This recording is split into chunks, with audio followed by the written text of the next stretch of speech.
Bonjour à tous et bienvenue dans cette vidéo d'explication des exercices du jeudi. Donc, good morning everybody. Are you ready to meet Thursday's challenge? Donc, quelle est la date aujourd'hui? Quel temps fait-il ce matin? Et puis, quel temps fait-il cet après-midi?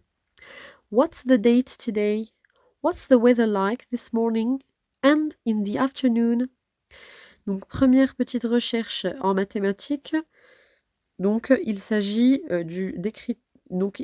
d'écrire chaque somme sous forme d'une seule fraction. Donc, vous avez ici des nombres qui sont écrits sous forme d'un entier plus d'une fraction. Donc, il faut regrouper le tout sous forme d'une fraction. Alors, si vous ne vous souvenez plus comment est-ce que vous faisiez, je vous ai mis un exemple ici. 8 plus 3 dixièmes, c'est égal à 83 dixièmes. Donc, il faut se souvenir simplement que ici, le 2, par exemple le 2 plus 5 dixièmes, eh bien, si vous voulez le mettre sous forme de fraction, il y a une multiplication. Ici, quand ce sont des dixièmes, c'est une multiplication par 10. Par contre, quand ce sont des centièmes, c'est une multiplication par 100. En fait, c'est le sens inverse. D'habitude, on vous donne les résultats, pardon, pas les résultats, d'habitude, c'est les résultats de ces exercices-là qu'on vous donne d'habitude au début et qu'il faut calculer justement sous cette forme. D'habitude, par exemple, on va vous donner eh bien, le 83 dixième et on vous dit écrivez-le sous forme d'un entier, d'un nombre entier et d'une fraction. D'habitude, on vous donne 83 dixièmes et là, vous faites la division. 83 divisé par 10, ça fait 8 et le reste, vous l'écrivez sous forme de fraction, plus 3 dixièmes. Donc ici, c'est l'inverse. Donc ensuite, vous avez, donc à la suite des exercices du mardi, vous avez un exercice ici de conjugaison, au passé composé. C'est la suite des exercices d'entraînement et de révision.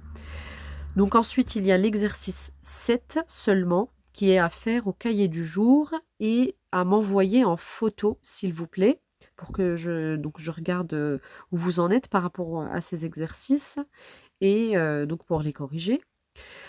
Ensuite, il y a un exercice d'analyse de phrases.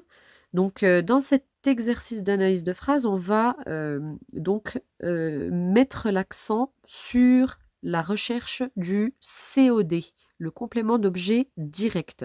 Alors, qu'est-ce que le COD? Je vous ai mis des rappels. Donc, une fois que vous avez commencé votre analyse de phrases, comme d'habitude, en entourant le sujet en bleu, le groupe verbal au crayon de papier, les compléments circonstanciels en vert, en soulignant le verbe conjugué en rouge, comme dans l'exemple ici, les souris mangent du fromage. Eh bien, ensuite, on cherche le COD. Les souris mangent quoi? Elles mangent donc du fromage. Alors du fromage, c'est le complément d'objet direct du verbe mange, manger ici. Donc je vous ai mis dans l'encadré. Qu'est-ce que le complément du verbe? Le complément du verbe est le groupe de mots qui est dans le groupe verbal à côté du verbe. Ici, le groupe verbal mange du fromage, c'est mange du fromage, donc que vous entourez au crayon de papier. Du fromage, c'est le complément d'objet direct du verbe. Les compléments du verbe sont ici des compléments d'objet direct. Ils répondent à la question quoi ou qui à partir du verbe. Donc, si je vous donne un autre exemple pour avoir la question qui, par exemple, le médecin appelle son patient. Donc, le médecin appelle qui? Son patient. Donc, pardon, c'est le complément d'objet direct du verbe appeler dans cette phrase. Donc, ce qu'il faut retenir, c'est que le complément d'objet direct vient compléter le verbe, il se met à côté du verbe, il vient le compléter. Donc mange quoi? Elle mange du fromage. Le médecin appelle qui? Il appelle son patient. Si, comment dire? Si on essaye de redire la phrase sans ce complément d'objet direct. On va voir si on y arrive. Les souris mangent. Si on dit seulement ça, eh bien, la phrase n'a pas de sens. Si je dis le médecin appelle, il appelle qui, qui est-ce qu'il appelle. Donc, ça n'a pas de sens non plus, c'est incomplet. Donc, il faut retenir aussi que ces compléments d'objet directs sont essentiels à la compréhension de la phrase. On ne peut pas les déplacer et les supprimer comme les compléments circonstanciels. Essayez de vous rappeler des compléments circonstanciels donc qu'on a vus auparavant. Donc ensuite, donc les phrases à analyser se situent après le cadre, après donc l'encadré. Donc ensuite, on vous dit relis chaque phrase en déplaçant les compléments circonstanciels de place, donc à l'oral ou sur le cahier de brouillon si vous voulez écrire. Donc c'est un exercice qu'on faisait en classe. Donc on déplace les compléments circonstanciels, mais vous pouvez aussi les supprimer. Donc un complément circonstanciel, vous pouvez le déplacer et le supprimer sans changer le sens de la phrase. Et ensuite, on vous demande d'indiquer la nature des compléments circonstanciels. Donc, est-ce que c'est un complément circonstanciel de temps, complément circonstanciel de cause, complément circonstanciel de lieu ou complément circonstanciel de manière? Donc, en lisant vos phrases, vous déterminez cela. Ensuite, en mathématiques, il y a l'exercice de calcul mental. Il s'agit d'une dictée de nombres décimaux. Donc là, je vais commencer à dicter. Vous pouvez mettre sur pause et prendre de quoi noter. Donc sur une feuille de classeur, donc vous prendrez votre stylo et sur une feuille de classeur habituelle, donc vous notez la date, comme d'habitude. Donc jeudi, vous notez la date du jeudi et vous mettez calcul mental. Donc vous pourrez mettre sur pause. Moi, je commence à dicter. Alors, je vous rappelle, juste avant qu'on fasse l'exercice, que 1 dixième, c'est égal à 0,1.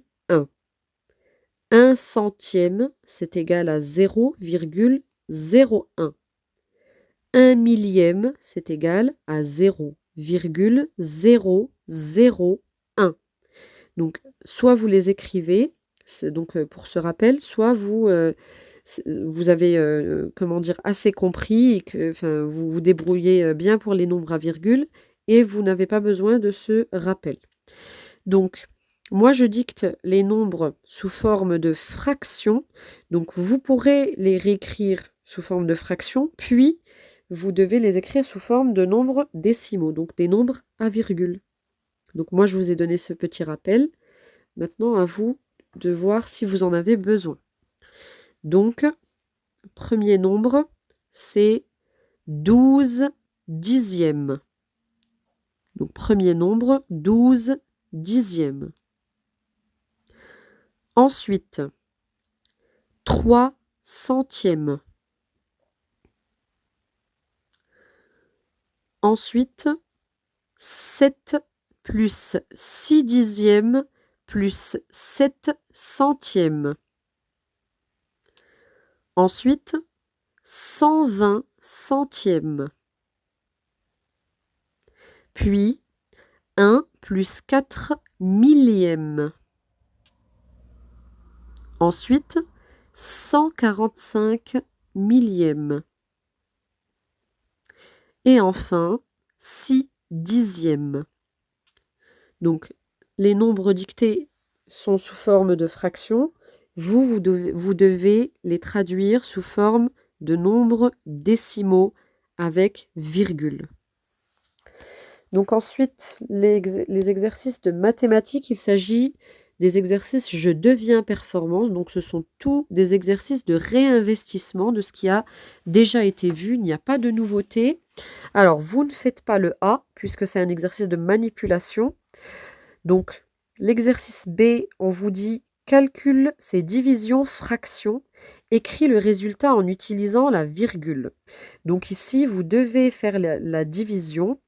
Donc ce sont des divisions fractions, puisque vous allez obtenir un nombre entier, normalement, un nombre entier et une partie sous forme de fraction, qui, quand vous traduisez en nombres décimaux, eh bien, vous aurez la partie entière et ce qui était sous forme de fraction se met derrière la virgule. Si vous vous souvenez bien du passage de la forme fractionnaire à la forme nombre à virgule. Donc, par exemple, pour le premier, 170 379 divisé par 1000. N'allez pas poser cette division. Vous savez que quand on divise par 1000, on cherche le nombre de milliers. Cherchez le nombre de milliers que vous avez ici.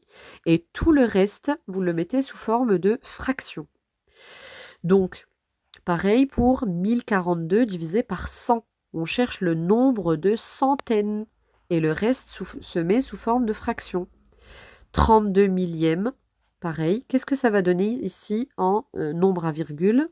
Ensuite, 7410 millièmes. Vous cherchez le nombre de milliers. Et ensuite, le reste sous forme de fraction que vous traduisez ensuite sous forme de nombre à virgule. Essayez de vous rappeler de ce petit rappel que je vous ai donné tout à l'heure. 1 dixième, c'est égal à 0,1. 1 centième, c'est égal à 0,01. 1 millième, c'est égal à 0,001. Et le dernier, 830 millièmes. Donc ensuite, si vous ne vous rappelez vraiment pas, eh bien, je vous invite à reprendre, à refeuilleter votre livre, donc de reprendre les pages. Alors, je vais regarder tout de suite pour vous dire, pour vous donner la page exacte.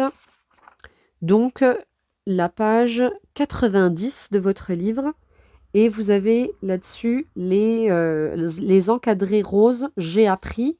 Vous les relisez pour vous rafraîchir la mémoire. Donc, page 90 et page 93 pour les millièmes. Donc, pour ceux qui ne se rappellent vraiment pas, parce qu'il y a eu 15 jours de vacances. Donc, ensuite, l'exercice C compare ces nombres en utilisant les signes supérieur, inférieur ou égal. Donc 31,59 et 31,587. Donc pour le premier, donc vous regardez à chaque fois. Alors pour comparer deux nombres, qu'est-ce qu'on regarde? On regarde d'abord la partie entière. Si c'est exactement la même, eh bien on passe ensuite au dixième. Donc on regarde dixième avec dixième. Si c'est le même, on regarde centième avec centième. Et là, on trouve normalement. Ou alors, s'il faut aller jusqu'au millième pour départager les deux, eh bien vous allez jusqu'au millième. Et parfois, c'est visible directement. Parfois, simplement en lisant les deux nombres, vous voyez directement quel est le nombre supérieur. Ensuite, vous avez l'exercice D. Quel est le nombre le plus proche de 1 ici, le nombre le plus proche de 6 et le nombre le plus proche de 20. Donc ici, ça se joue au millième près, puisque on a jusqu'à 3 chiffres après la virgule à chaque fois. Donc, vous regardez au millième près, puis au centième, puis au dixième, quel est le nombre qui sera le plus proche de 1. Donc, c'est un exercice qui a déjà été fait plusieurs fois avant. Donc, essayez de vous souvenir comment est-ce que vous faites. Vous pouvez utiliser le schéma en dessinant et en plaçant les nombres si vous le souhaitez. Mais là, normalement, simplement en regardant au niveau, je rajoute quoi à 0,875 pour arriver à 1. Et ensuite, je rajoute quoi à 1 pour arriver à 1,13. Et là, vous devez normalement trouver quel est le nombre le plus proche de 1 ici, puis le plus proche de 6, puis le plus proche de 20 pour le dernier. Donc ensuite, l'exercice E range ces nombres du plus petit au plus grand. Comme pour l'exercice C, vous regardez la partie entière d'abord. Donc vous avez deux séries. Vous regardez la partie entière et ensuite vous regardez ce qui suit pour savoir quel est le plus petit. Ensuite, quel nombre va venir après, etc., etc., pour les mettre dans l'ordre croissant, du plus petit au plus grand. Et enfin, vous avez l'exercice, alors pas enfin puisqu'il y a encore un exercice, il y a encore deux exercices, pardon. L'exercice F qui va là, donc ici vous avez des nombres à virgule et vous avez donc c'est une double inégalité. Vous devez trouver les nombres qui peuvent se classer à l'intérieur de cette double inégalité entre 8,4 et 8,51. Tous les nombres qui peuvent aller entre les deux, il faut les mettre. Il faut les entourer. Et donc pareil pour le suivant, entre 0,95, donc 95 centièmes, et 1,02. Donc ensuite, l'exercice G, on vous demande de calculer les divisions. Donc ce sont des divisions fractions.